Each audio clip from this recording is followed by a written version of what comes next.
Aloha and welcome to Wisdom Dialogues with Hope Johnson, coming to you from Hawaiian beaches on the beautiful big island of Hawaii.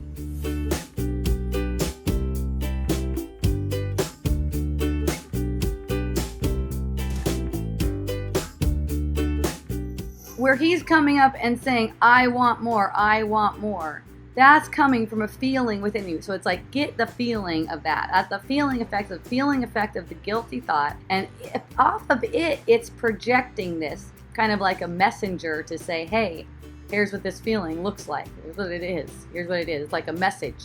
So in getting the feeling effect, you're just allowing that feeling to be there. And the result of that, the action of that, you're not caring about the action for it. It could come any way. You could be totally surprised. You have no idea. You don't have to sit around and try to think of the best response. You get the feeling effect of it and recognize that you're projecting that. That's you coming back at you. Then everything shifts. It's almost like people get to know how to talk to you. That's what I notice anyways.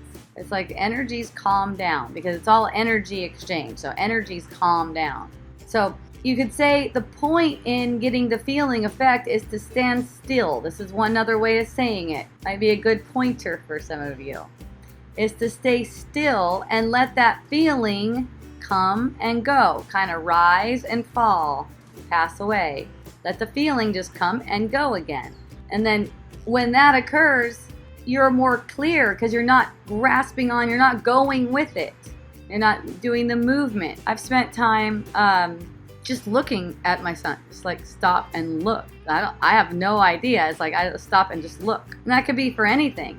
Say a thought is coming up in your mind, a fear of scarcity. It's the same kind of thing. That's what I was talking about before. Make it all one thing because it's all one thing. A kid saying, give me more, or the thought of scarcity. It's the same kind of thing. It's the same kind of energy. It's this thing saying, something's wrong. There is guilt. There's definitely guilt. Someone's doing something wrong.